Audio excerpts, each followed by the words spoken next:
구약성경 548면 열왕기상 18장 41절부터 우리 한 절씩 교독합시다. 엘리야가 아합에게 이르되 올라가서 먹고 마시소서, 큰 비소리가 있나이다.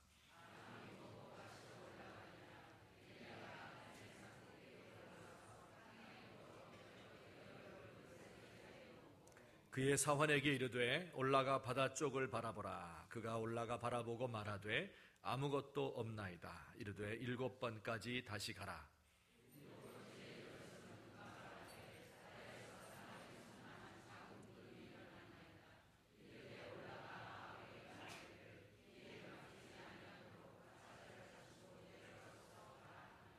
조금 후에 구름과 바람이 일어나서 하늘이 캄캄해지며 큰 비가 내리는지라. 아합이 마차를 타고 이스라엘로 가니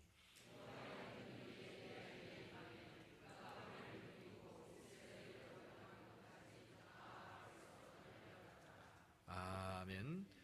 야고보서 5장 16절에서 18절까지 우리 같이 한 목소리로 읽으시겠습니다.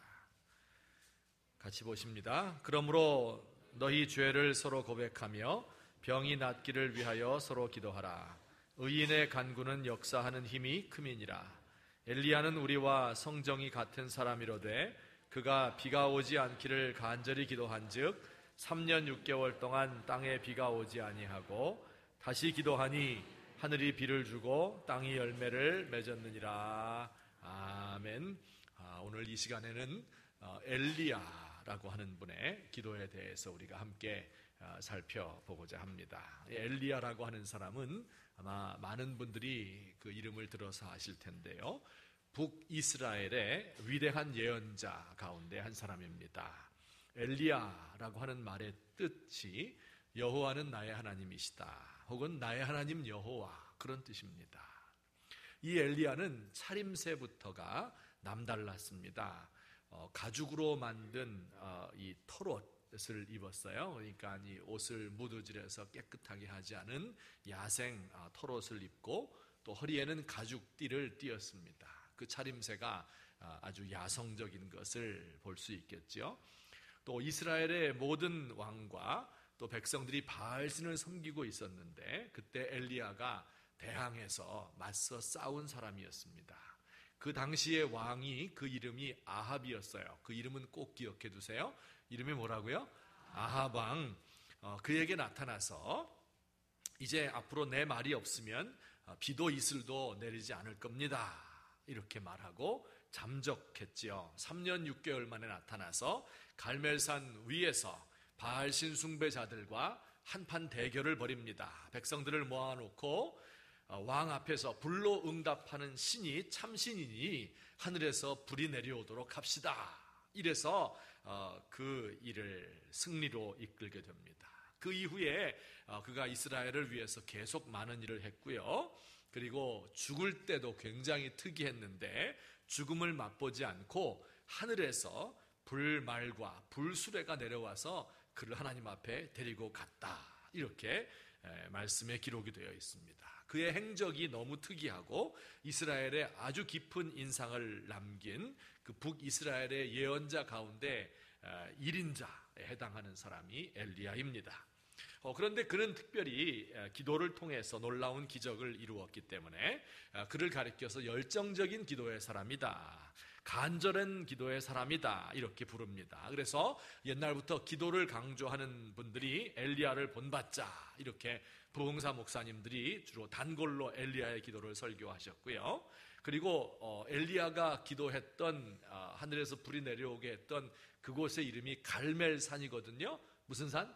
갈멜산. 그래서 제가 이 인터넷에 뒤져보니까 갈멜산의 이름을 딴 기도원이 우리나라에도 10개가 넘어요. 그리고 전 세계에도 갈멜산 기도원, 갈멜산 수도원, 리트릿 센터, 이런 것들이 수백 수천 개가 될 정도입니다. 이 엘리야의 기도 이야기를 설명하고 있는 성경은 두 군데인데요, 한 군데는 열왕기상 18장이고 또 다른 한 군데는 야고보서 5장이에요. 이때 사건이 있을 때로부터 약 900년 이후에 엘리야의 사건을 돌이켜보면서 그 사건을 재해석했는데 오늘 이 두 본문을 잘 살펴보면서 엘리야가 어떤 인물이었는가, 어떻게 기도했는가 하는 것을 배우도록 하겠습니다. 오늘 요절의 말씀은 야고보서 5장 17절과 18절인데 우리 같이 한번 다시 읽어볼까요? 시작. 엘리야는 우리와 성정이 같은 사람이로되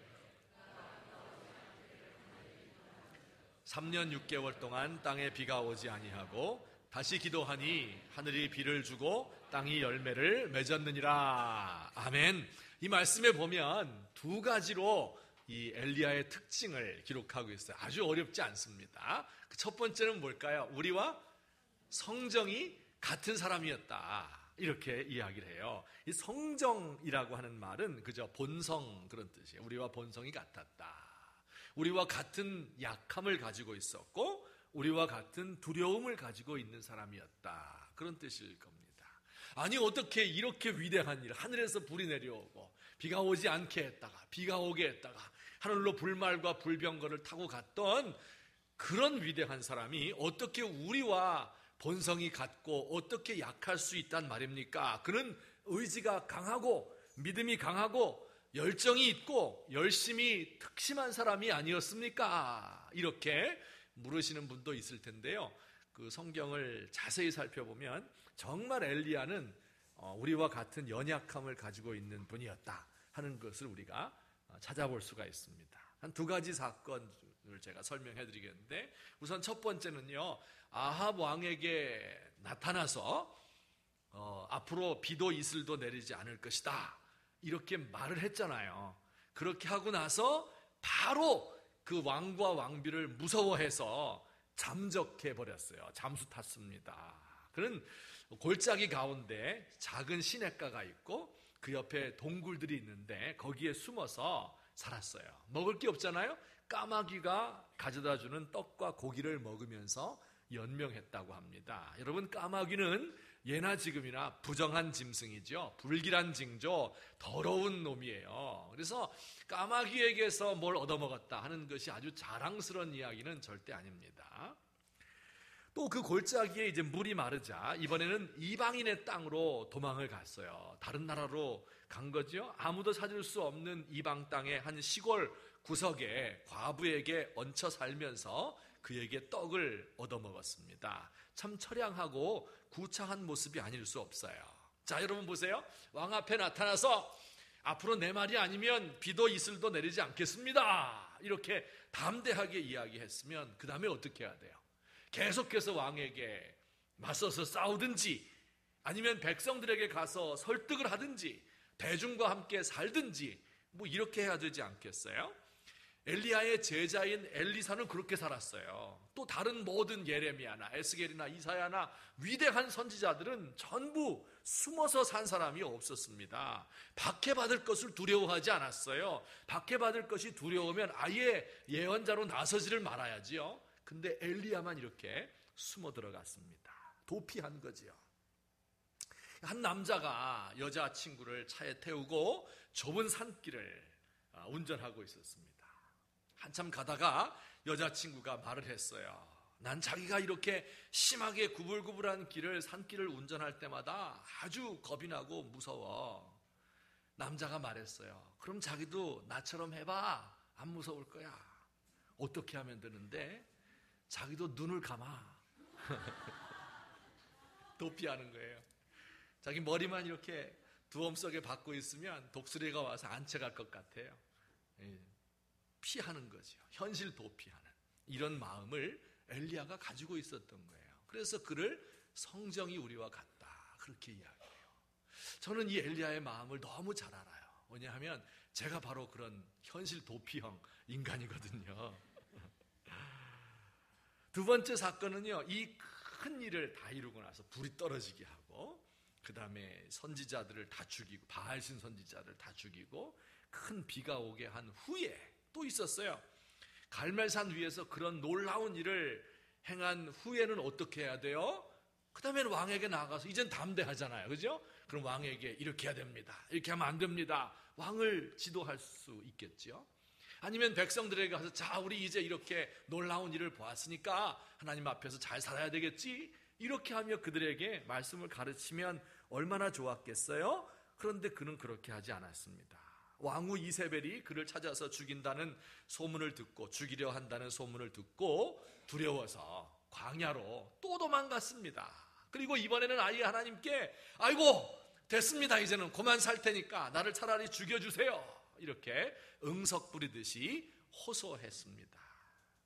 엘리야는 우리와 성정이 같은 사람이었다. 저는 이 한마디가 그렇게 좋을 수가 없습니다. 저와 여러분에게 소망을 주는 그런 말이에요. 사실은 엘리야뿐 아니라 성경에 나오는 모든 사람들이 다 그런 것 같아요. 모세는 내가 말을 할 줄 몰라 대중 앞에 나설 수 없습니다, 이렇게 얘기했죠. 다윗은 우리가 그동안 살펴보았던 것처럼 모든 인간적인 약점과 악함을 다 가지고 있었어요. 베드로가 제일 무서워하는 게 무슨 소리였을 것 같아요? 이 소리만 들으면 그는 무서워요. 무슨 닭소리, 맞아요. 닭소리만 들으면 쥐구멍에 들어갑니다. 늘 약함과 죄의 유혹에 시달리던 사도 바울. 이 모든 사람들이 사실은 다 약해요. 그런데 포장하고 캄프라치하고 은폐, 엄폐하고 있을 뿐이지요. 이것들을 다 걷어내고 맨살을 드러내게 되면 우리 모두는 다 성정이 같은 사람들인 것 같습니다. 배경이 보잘것없고 삶의 모습이 구차하고 내세울 게 없고 자신이 없어요. 사람들 앞에 나서기 어렵고 가슴이 졸아드는 이런 새 가슴을 가진 사람들이에요. 큰 세력 앞에서는 쪼그라들어서 말도 못하고 약한 사람들 앞에서는 잘난 체 하는 사람. 어떤 사람은 사람들 앞에서는 막 큰 소리를 치는데 아내 앞에만 서면 한없이 작아지는 남자 성도들, 곰국 끓일까봐, 이사갈까봐 아주 두려워하지요. 또 어떤 자매님들은 아주 딴 담대할 것 같은데 시월드만 만나면 아주 힘들어요. 시월드 뭔지 아세요? 시어머니, 시누이 이런 시월드만. 여러분, 우리 별로 특별한 사람들은 아닌 것 같아요. 같이 늙어가는 성정이 같은 동료 인간들일 뿐입니다. 세상에는 특별한 사람과 보통 사람이 사는 것이 아니에요. 자신을 특별하다고 믿는 보통 사람과 그냥 별 생각 없이 보통으로 살아가는 보통 사람들만 살아갈 뿐입니다. 저는 가끔 생각해요. 심판날을 생각합니다. 지금은 제가 목사니까 딱 폼 잡고 이렇게 강대상에 올라가서 설교 여러분 듣고 멋있잖아요. 그렇죠? 근데 심판날이 되면 어때요? 계급장 떼는 거예요. 그때 계급장 없어요. 목사라고 안 불러요, 하나님께서. 심지어는 벌거벗 끼워놓고 심판한대요. 어떻게 감당할 수 있어요, 여러분? 그때가 되면 한편으로는 굉장히 두렵고 또 한편으로는 소망이 가고 그렇습니다. 자, 어쨌든 엘리야는 어떤 사람이었다고요? 우리와 성정이 같은 사람이었다. 같은 약함과 같은 결함을 가진 이런 사람이었습니다. 자, 그러면 이렇게 우리와 성정이 같은데 어떻게 이렇게 엄청난 일을 할 수 있었을까 하는 게 의문 아니에요. 그렇죠? 우리와 똑같은 약함을 가졌는데 어떻게 그는 이렇게 위대한 하나님의 사람으로 쓰임을 받았고 우리는 그냥 이렇게 살다가 죽나? 이런 생각을 우리가 의문으로 가지게 됩니다. 성경 그 다음 구절이 그것을 우리에게 가르쳐 주어요. 두 번째는 엘리야는 어떤 사람이었어요? 간절히 기도해서 응답받은 사람. 그 말씀에 보면 나와요. 다시 야고보서 5장으로 돌아가면 엘리야는 우리와 성정이 같은 사람이로되. 그 다음에 같이 봅시다. 시작.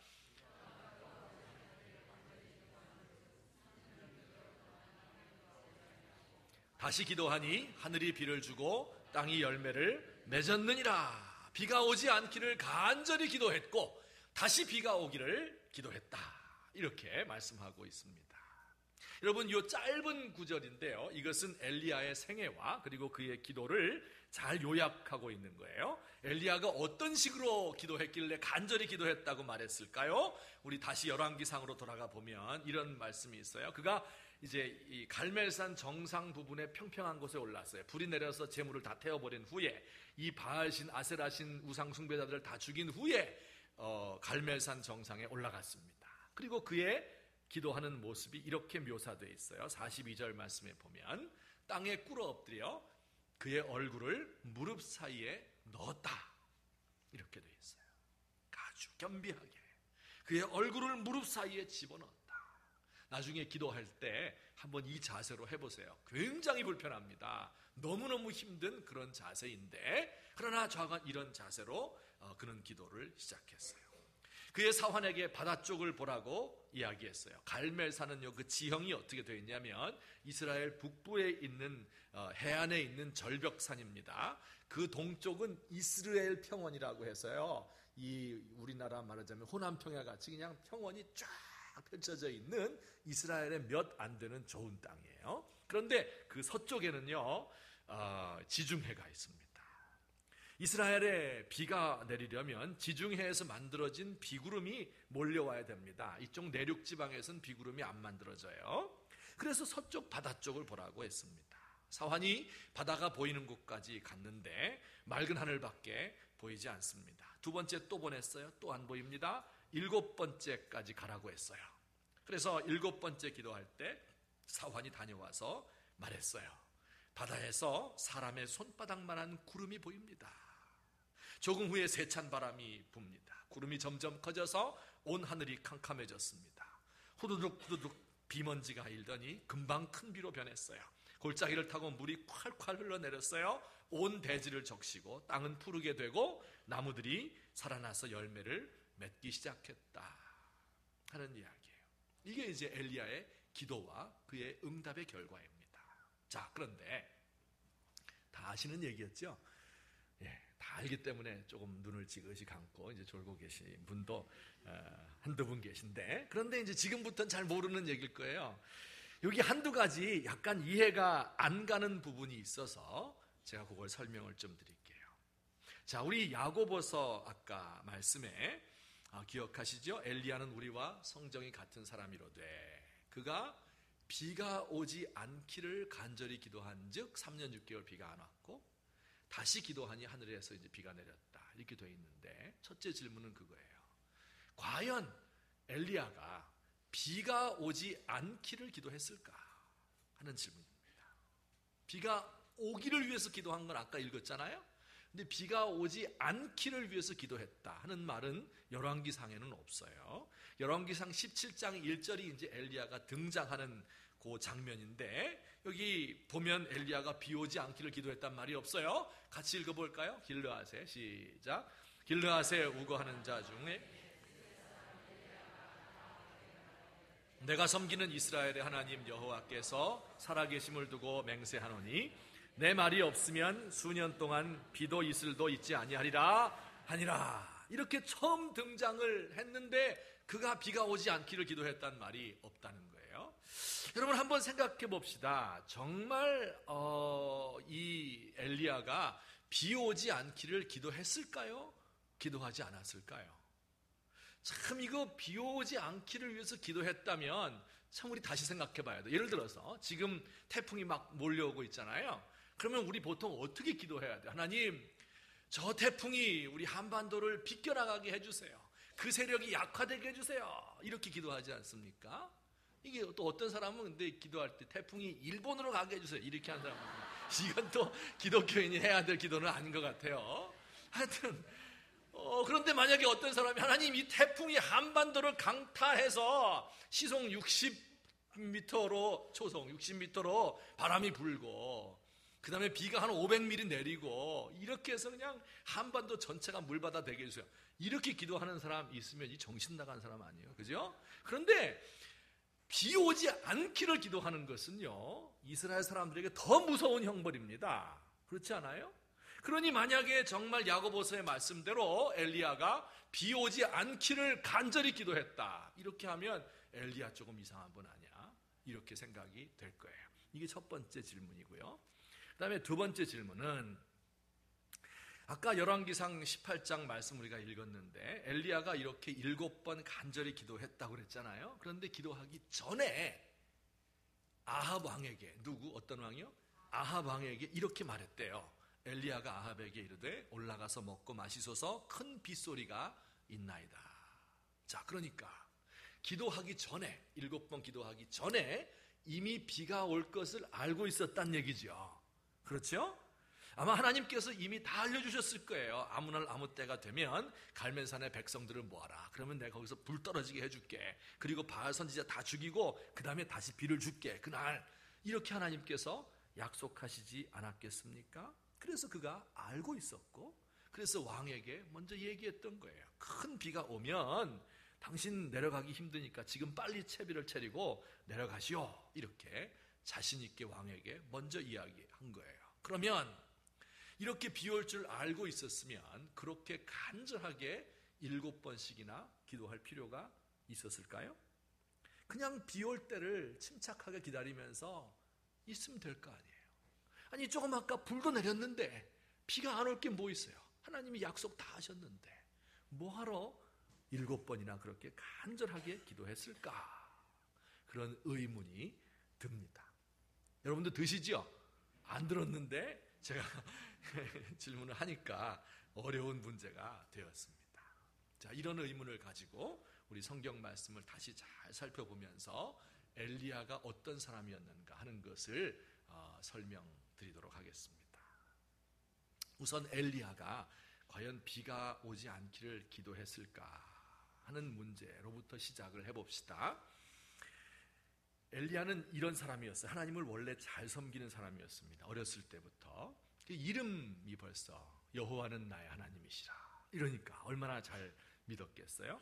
하나님 뜻대로 살고 자기도 경건히 살고 늘 기도하고 이웃을 사랑하는 그런 참된 좋은 사람이었어요. 그런데 그는 그 시대를 살기가 너무 고통스러웠습니다. 이스라엘 나라가 말이 아니었기 때문에 그래요. 지난 수십 년 동안 몇 번에 걸쳐서 군인들이 쿠데타를 일으켰어요. 10년들이로 왕조가 바뀌는 거예요.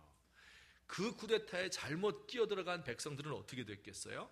무고한 이 복수의 칼날에 다 무고한 사람들이 죽어나가는 겁니다. 어느 날 이제 강력한 왕조가 들어서서 그 나라가 좀 안정되는가 싶었어요. 그런데 이번 왕은요 아주 대놓고 우상을 섬기는 거예요. 외국의 왕녀를 아내로 맞았는데 그 이름이 누구더라? 이세벨을 왕녀로 맞았는데 말이에요. 이 왕녀가 바알신을 들여온 거예요. 바알신은 비를 오게 하는 풍요의 신이래요. 하나님이 비를 주셔야 산다고 이렇게 믿었는데 바알이 비를 준다고 가르쳤어요. 왕과 왕비는 바알신 섬기는 사람 다 모이자 해서 제사장 수백 명을 왕궁에서 월급 줘서 키웠어요. 그리고 이들을 파송해서 동네마다 바알 우상의 신전을 세웠습니다. 사람들은 뭣도 모르고 왕과 왕비가 섬기는 바알신을 따르기 시작했습니다.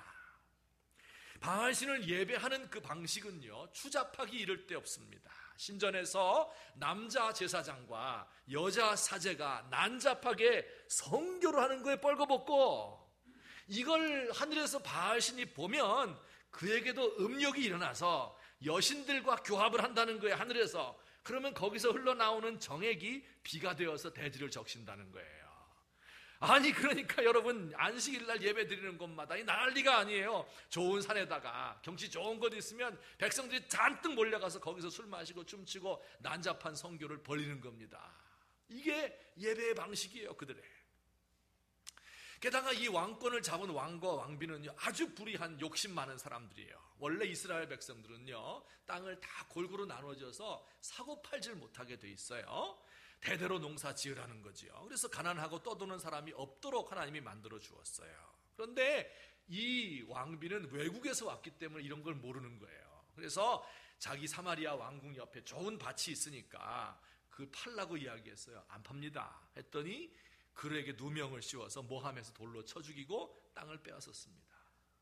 여러분 이건 하나님이 진짜 싫어하는 거 우리 다윗 할 때 배웠잖아요. 권력을 이용해서 남의 거 뺏는 거. 이 모습을 보니까 돈 있고 권력 잡은 사람들은 저마다 다른 사람의 땅을 사는 겁니다. 땅을 잃고 유리하고 방황하는 백성들이 많아지기 시작했어요. 엘리야의 동네에도 이런 일들이 하루가 멀다 하고 일어나고 있는 겁니다. 여러분 엘리야는 어땠겠어요? 신앙 좋은 엘리야는 세상 돌아가는 이 모습을 보면서 하나님과 대화하며 기도합니다. 하나님, 도대체 이런 일이 왜 일어나는 겁니까? 이런 세상 하나님이 보고만 계십니까? 율법은 다 폐해지고 정의는 땅에 떨어지고 물질주의와 쾌락주의에 미쳐 돌아가는 이 세상, 이게 제대로 된 세상입니까? 왕부터 저 백성들까지, 성전에 있는 제사장부터 저 선지자들까지 다 타락했어요. 하나님 손 좀 대주셔야 하는 거 아닙니까? 오랜 세월 기도하고 또 기도했어요. 하나님은 침묵으로 일관하셨습니다. 그러던 어느 날 마침내 하나님께서 엘리야에게 나타났어요. 엘리야야, 네 기도를 잘 들었다. 그러면 어떻게 바알신 믿는 왕과 백성들을 벌줄 수 있을까? 바알이 비의 신이라고 했는데 비가 오지 않게 하면 되겠다. 비가 오지 않으면 그들이 더 부르짖고 날뛰고 바알을 찾겠지.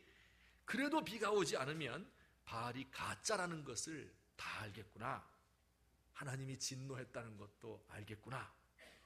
엘리야가 말했겠지. 그런 방법이 있었군요. 그렇게 하시면 좋겠네요. 그런데 가만히 생각해 보더니 비가 오지 않는 게 그냥 우연히 안 오는 것으로 알 수도 있지 않겠습니까? 하나님께 이렇게 물었을 것 같아요. 하나님이 대답해. 그래? 그럼 우리 이렇게 하자. 네가 아합 왕에게 가서 말해라. 하나님이 바알 섬기는 이스라엘에게 벌 주실 거고 앞으로 비도 이슬도 안 내릴 거다. 예? 제가요? 깜짝 놀랐죠. 안 됩니다. 제가 어떻게 가요? 아합이 저를 당장 가두고, 제가 말했잖아요, 새 가슴이라고요. 정말 비가 오지 않으면 저를 죽일 텐데요. 겁나서 덜덜 떨고 있는 겁니다. 하나님이 말했어요. 가라. 가서 말하고 얼른 도망가서 아무도 찾지 못하게 골짜기로 가서 숨어라. 내가 너를 죽지 않도록 돌봐줄게. 이렇게 해서 엘리야가 간 거예요. 그러니까 그 17장 1절 말씀이 있기 전에는요, 엄청난 이 기도의 깊이가 있었던 겁니다. 하나님과 이 엘리야가 의논을 해서 그래서 이들에게 비를 내리지 않도록 한 겁니다. 엘리야는 왕에서 떠나서 골짜기에 숨기도 하고 멀 나라에 가서 숨어 살기도 했어요. 정말 비가 오지 않습니다. 지금처럼 수리시설이 전혀 되어 있지 않기 때문에 한 해만 비가 안 와도 농작물이 다 마르고 짐승이 죽어요. 한 해가 지나고 두 해가 갑니다. 강물은 다 말랐고 샘물의 근원도 이젠 더 이상 물이 나오지 않습니다. 짐승이 죽는 건 물론이고 사람도 죽는데, 여러분, 사람들이 죽을 때는요, 가난한 사람부터 죽는 거예요. 병약한 노인부터 죽는 거예요. 이런 모습을 보면서 엘리야의 마음이 어땠을까요? 정말 내 기도 때문에, 하나님과 이야기한 것 때문에 백성들이 고통을 당하는구나. 우상을 섬기고 불의를 행하는 사람이 죽는 것은 자기 죄 때문이라고 생각할 수 있겠지만 가난한 사람부터 죽는 거예요. 가장 큰 죄인은 누구예요? 그 나라에서 왕과 왕비거든요. 그런데 그 왕과 왕비는 아직도 건재하고 물도 잘 마시고 밥도 잘 먹고 샤워도 매일 하고 있는 겁니다. 왕궁에 사니까. 그래서 하나님 앞에 기도했어요. 하나님, 이게 웬일입니까? 어째서 회개해야 될 사람은 회개하지 않고 죽어야 할 사람은 죽지 않고 애매한 백성들만 고난을 당합니까? 비가 오지 않는 내내 그의 마음은 안절부절 어쩔 줄을 몰라요. 돼지가 타들어가는 것을 보면서 그의 마음도 타들어갔습니다. 자기가 죄를 지은 것은 아닌데, 자기가 이스라엘을 괴롭히는 장본인이 아닌데 꼭 자기가 죄를 짓는 것 같고 자기가 이스라엘을 괴롭히는 사람인 것 같은 생각이 들었어요. 여러분, 이럴 때 할 수 있는 게 뭐가 있어요? 아무것도 없는 겁니다. 그래서 이런 생각이 들 때마다 하나님, 비를 주십시오, 조만간 주실 그날을 기다리면서 하나님 앞에 꿇어 엎드릴 수밖에 없었던 거지요. 설상가상으로 비가 오지 않는 것을 엘리야의 저주 때문이다, 이렇게 생각한 왕과 왕비는 어떻게 했겠어요? 복수혈전, 이제부터 믿는 놈들 다 나와라, 이게. 하나님 잘 섬긴 제사장들, 선지자들, 의인들 다 믿는 사람 있을 거 아니에요? 아직까지도 그 땅에 그 사람들 다 잡아다가 하나씩 죽여버렸어요. 독이 오른 거죠. 이 소식을 들은 엘리야는 그 마음이 또 어땠겠어요? 하나님, 어째서 저 의인들이 이렇게 죽음을 당해야 됩니까? 정말 죽으려면 내가 죽는 게 낫지. 저 때문에 저렇게 많은 사람들이 죽음을 당하다니요. 가책에 시달리면 시달릴수록 다른 방법이 없어요. 비를 기다리며 기도하고 또 기도했습니다. 비가 오지 않은 3년 반 그 기간 동안에 그는 발을 뻗고 잠을 자본 적이 없습니다. 과부의 집에서 얻어먹는 그 밥을 씹는 것은 돌멩이를 씹는 것과 같았습니다. 자, 여러분, 혹시 저와 여러분에게 이런 일들이 일어난 적이 있으십니까? 예를 들어서 어떤 한 분을 내가 전도해야 되겠다, 기도를 많이 하고 그분을 교회로 인도했어요. 그랬더니 그분이 예수를 믿겠대요. 할렐루야, 감사합니다. 그런데 웬걸 그 사람이 교회 나오면서부터 그 다음에 그 가정에 어려움이 닥치는데, 잘 나가던 사업이 하루아침에 무너지고 질병이 돌고 아이들이 말을 안 듣고 이런 일들이 막 그 가정에 벌어지는 겁니다. 그러면 어때요? 이게 내가 한 거 아니잖아요, 그죠? 그런데 뭔가 마음이 괴롭고 너무너무 슬픈 겁니다. 사실은요, 하나님의 일을 하려고 하면 반드시 이런 일이 따릅니다. 하나님의 일이라고는 해본 적이 없어, 이런 분들은 무슨 얘기인지 몰라요. 근데 조금이라도 하나님의 뜻을 따라 내가 살아봐야 되겠다, 경건하게 살아봐야 되겠다, 하나님의 일을 한번 해봐야 되겠다 하는 그런 마음을 잡수시게 되면 반드시 이와 같은 일들이 우리 주변에서 벌어지게 되는 겁니다.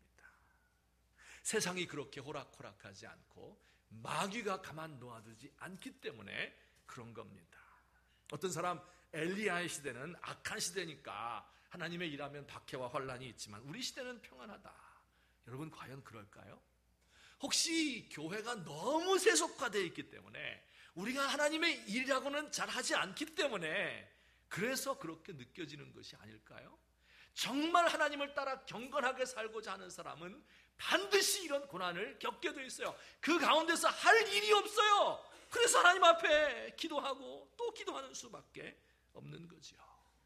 그 기간이 3년 반이었습니다. 여러분, 이 3년 반이라고 하는 것은 이날 이후로부터 환난을 받는 모든 사람들의 상징적인 숫자가 되었어요. 42개월, 날짜로 따지면 1260일, 그 기간 동안이 모든 고통당하는 사람들에게 그 하루하루가 힘든 날들이고, 그리고 그날에 할 수 있는 것이라고는 엎드리는 것밖에는 없어요.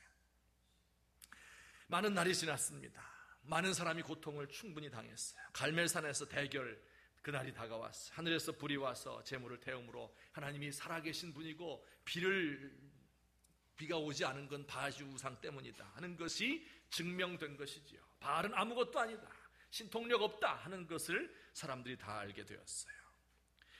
그리고 하나님께서는 이 대결 후에 비를 주기로 약속을 했습니다. 이제 백성을 심판하시던 그 하나님께서 은혜의 소낙비를 그 땅에 내리게 될 때가 된 것이죠. 하나님은 이미 그렇게 약속을 했기 때문에, 계획을 그렇게 세웠기 때문에 이 엘리야는 왕에게 폭우 때문에 떠내려갈 것 같으니까 서둘러서 내려갈 채비를 해야 된다고 여유 있게 이야기를 했어요. 여러분, 이제 비만 내리면 되는 거예요. 해는 석양으로 넘어가는데 아직 비 소식이 없어요. 구름 한 점 없고 바람 한 조각 불지 않습니다. 엘리야는 다시 산꼭대기에 올라갔어요. 땅에 엎드렸습니다. 그의 얼굴을 무릎 사이에 넣었습니다. 피가 거꾸로 솟구치고 머리는 깨어질 것 같습니다. 여러분, 이 자세는요, 이날 하루에 가지고 있던 자세가 아니에요. 지난 3년 6개월 동안 하루도 빼놓지 않고 기도하고 또 기도하면서 비를 기다려 왔어요.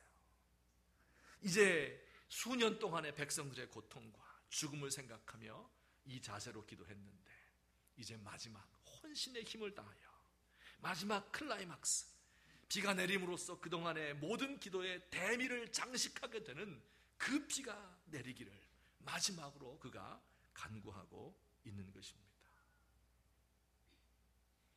비가 내릴 줄 알고 있었지만 그러나 그는 기도했어요.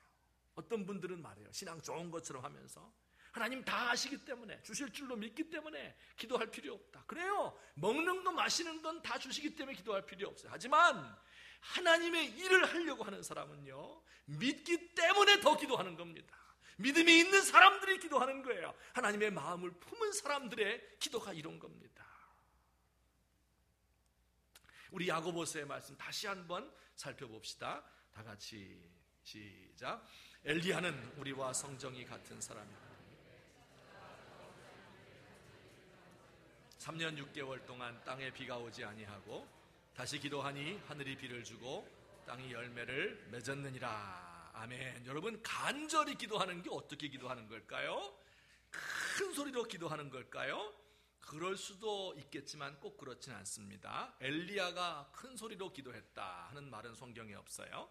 소리 지른 것은 오히려 바알신 숭배자들이죠. 온갖 소리를 다 지르고 춤을 추고 자해 공갈당 같이 자기 몸을 칼로 그으면서 난리 부르스를 떤 게 이게 바알신 숭배자들이에요. 엘리야는 그런 식으로 기도하지 않았어요. 간절히 기도했다 하는 말은 의역이고요. 원문을 제대로 직역을 하면 기도하고 또 기도하였다, 기도 가운데 또 기도하였다, 그런 뜻입니다. 옛날 사람들은요 굉장히 생각이 단순해가지고 간절히 이렇게 강조하는 말을 잘 못 썼어요. 그래서 강조하고 싶을 때는 2번 똑같은 단어를 반복해서 썼어요. 엄청나게 많이 먹었다 할 때는 먹고 또 먹었다 이렇게 쓴 거예요. 기도를 한 게, 간절히 기도하는 게 다른 기도가 아닙니다. 여러분, 기도하고 또 기도하는 거예요. 이게 원래의 뜻이에요. 하나님의 정의와 하나님의 이 아픈 마음과 하나님의 사랑을 품고 한시도 쉬지 않고 기도의 끈을 놓지 않고 깨어있는 이 모습, 이것을 가리켜서 기도하고 또 기도하였다 이렇게 표현하는 겁니다. 갈멜산에서 7번 기도한 게 이게 아니에요. 여러분, 수십 년 전부터 죄 짓는 왕과 백성들을 보면서 하나님의 정의를 위해서, 하나님의 이름이 땅에 떨어진 것을, 제단이 무너진 것을 보면서 무엇인가 하나님 해야 되지 않습니까? 기도한 거예요. 까마귀가 갖다 주는 떡과 고기를 먹으면서 목이 메면서 기도했어요. 백성들이 굶고 죽는 모습 보며 슬퍼하며 기도했어요. 갈멜산에서 대교를 준비하며 3년 반을 기도하고 또 기도했어요. 여러분, 이 마지막의 기도는 그간의 모든 기도를 총합하는 클라이막스, 대미를 장식하는 그러한 기도일 뿐인 것입니다. 결론적으로 말씀을 맺겠습니다. 엘리야는 우리와 같은 성정을 가진 소심한, 같은 두려움을 가지고 있는 사람이에요. 엘리야는 왜 사용되고 우리는 왜 사용받지 않습니까? 뭐가 문제예요? 그 기도에 답이 있었던 거예요. 여러분, 이 성경을 보면 이렇게 되어 있죠. 엘리야가 기도하니까 비가 안 왔고, 엘리야가 기도하니까 불이 내렸고, 엘리야가 기도하니까 또 비가 왔고, 우리가 기도하면 하나님이 들으시는 것처럼 되어 있잖아요. 그죠? 요걸 입장을 바꿔놓고 생각해 보자고요. 하나님 입장에서. 하나님 보니까 세상이 너무 악해. 이걸 어떻게 징벌하고 어떻게 구원해야 될지, 이게 답이 안 나오는 거예요. 어떤 놈을 보낼까 하고 생각을 하고 땅을 내다보고 있는데 한 사람이 툭 튀어 올라오는 거예요. 하나님, 어떻게 하면 좋습니까? 기도하고 또 탄식하고 안타까워하는 그 한 사람을 본 겁니다. 하나님이 누굴 택할 것 같아요? 외모가 뛰어나고 실력이 좋고 학력이 우수하고 스펙을 잘 쌓았구나. 그래, 내가 너에게 맡겨줄게. 여러분이 하나님이라면 그렇게 하시겠습니까? 아니에요. 하나님이 보시는 건 그런 게 아닙니다. 여러분, 하나님 앞에 나아가서 기도하고 또 기도하는 사람, 하나님의 마음을 품고 그의 슬픔과 그의 고통을 함께 하는 사람. 제가 생각해 보았어요. 오늘날 우리 조국의 교회와 우리 사회의 문제가 무엇일까 생각해 봤어요.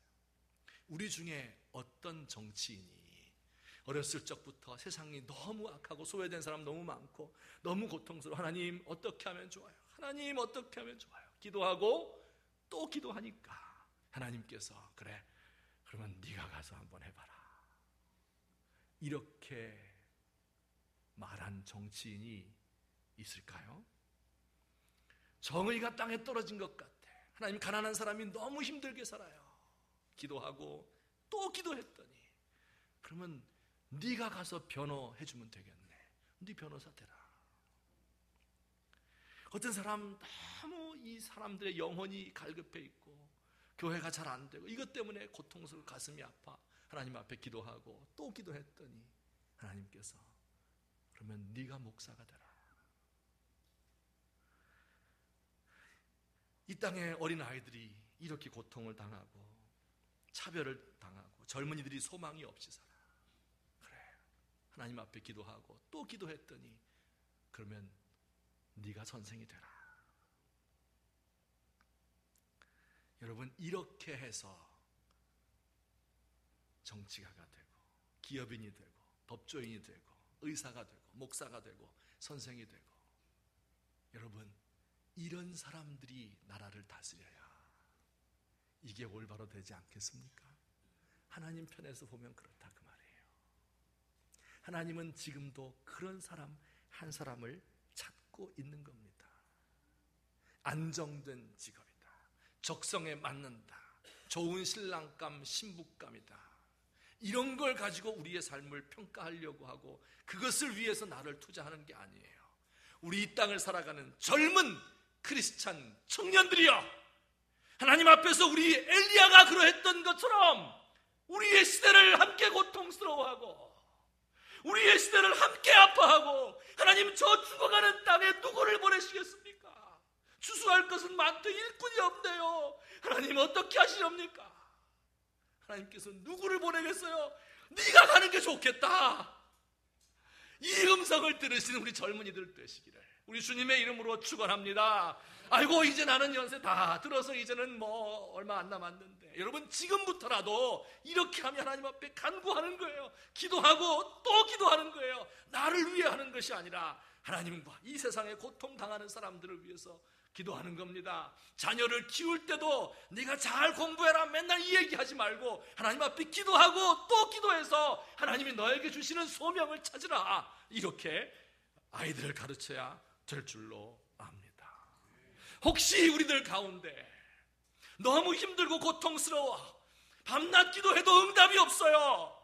어떻게 하면 좋습니까? 할 수 있는 일 아무것도 없어 속수무책 하나님 앞에 기도할 수밖에 없는 사람, 그래서 기도하고 또 기도하시는 분이 있다고 하면 할렐루야, 하나님께서 지금 그 기도를 기쁘게 받고 계셔요. 때가 되면 그 사람을 들어서 이 땅에 비가 오게 하시고 하늘을 열어서 비 오게 하시고 땅이 그 문을 열어서 열매가 맺게 하실 줄로 믿으시기를 주의 이름으로 축원합니다.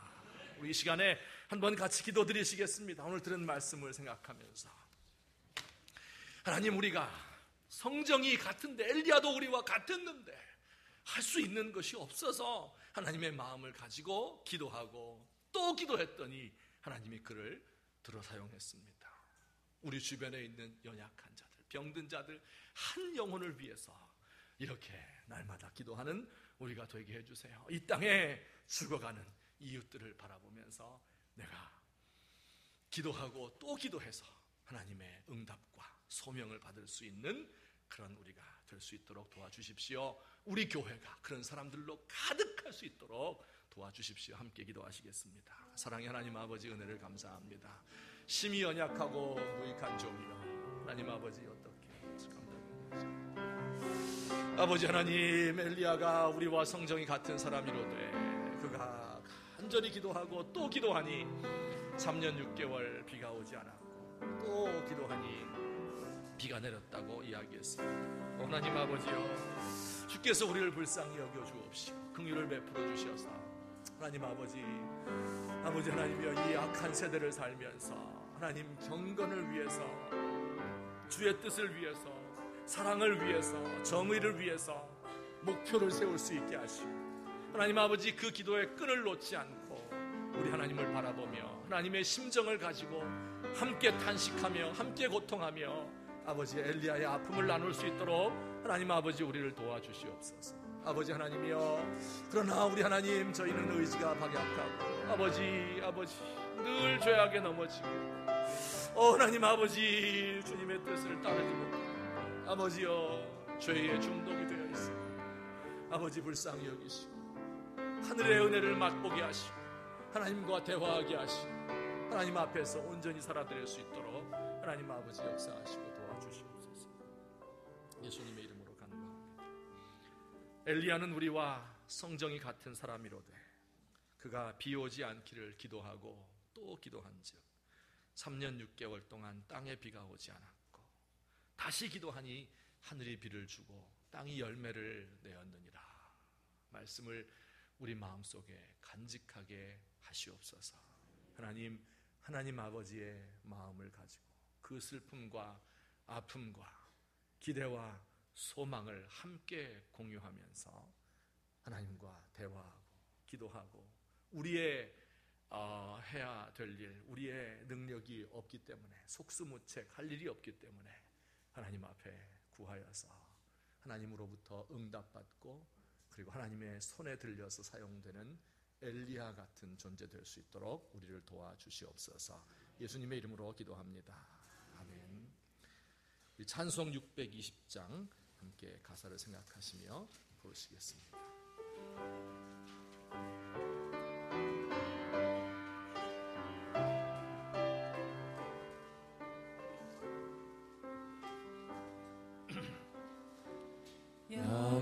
여기에 모인 우리 주의 은총 받은 자여라. 주께서 이 자리에 함께 계심을 아노라. 언제나 주님만을 찬양하며 날아가리니 시험을 당할 때도 함께 계심을 믿노라. 이 믿음 더욱 굳세라. 주가 지켜주신다. 어두운 밤에도 주의 밝은 빛 인도하여 주신다. 주님이 뜻하시니 헤아리기 어렵더라도 언제나 주 뜻 안에 내가 있음을 아노라. 신앙과 말씀들이 나를 더욱 새롭게 하니 때로는 넘어져도 최후 승리를 믿노라. 이 믿음 더욱 굳세라. 주가 지켜주신다. 어두운 밤에도 주의 밝은 빛 인도하여 주신다. 함께 일어나셔서 3절을 부르시겠습니다. 여기에 모인 우리 사랑받는 주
사랑의 하나님 아버지, 은혜를 진심으로 감사드립니다. 무익하고 연약한 저희들을 하나님이 사랑하시고 돌보시며 오늘 이 시간도 하나님의 구속의 은혜를 감사하며 우리의 기도를 들으시고 우리와 함께 동역하기 원하시는 하나님을 찬양하며 예물을 드렸습니다. 하나님께서 기쁘게 받으시옵고 우리 주님 주를 찬양하고 바치는 모든 손길 가운데 하나님의 은혜로 날마다 더하여 주시옵소서. 하나님, 우리 가운데 질병으로 인하여 고통을 당하고 슬픈 마음으로 그 가슴에 상처가 있고 또한 가정의 여러 가지 어려운 문제와 사업과 직장 문제로 하나님 앞에 고통하며 부르짖는 모든 종들의 간구를 주께서 들어주십시오. 지금도 고통 가운데에서 그 얼굴을 무릎 사이에 집어넣고 간구하는 당신의 사랑하는 종의 기도를 주께서 들어 응답하여 주시옵시고 하나님께서 원하시는 때에 놀라운 역사를 이루어 주시옵기를 소원합니다. 우리 성도들 한 주간 살아갈 때에 슬픔 많고 고통 많은 곳이지만 하나님이 주신 우리의 가정과 직장에서 행복하며 만족하며 감사하며 살 수 있도록 하옵시고 또 그 기쁨을 이웃들에게 향기로 나누어 줄 수 있는 귀한 영혼들 되도록, 그러나 우리의 마음속에는 그치지 않는 고통과 아픔으로 기도하고 또 기도하는 그런 종들 되도록 우리 주님 도와주시옵소서. 이제는 우리 주 예수 그리스도의 은혜와 하나님 아버지의 사랑과 성령님의 교통하심이 오늘 주 앞에 나와 경배하며 우리와 성정이 같으나 그러나 기도하고 또 기도하였던 엘리야를 본받기 원하는 주의 사랑하는 백성들 머리 위에 지금부터 영원토록 함께 계실지어다. 아멘.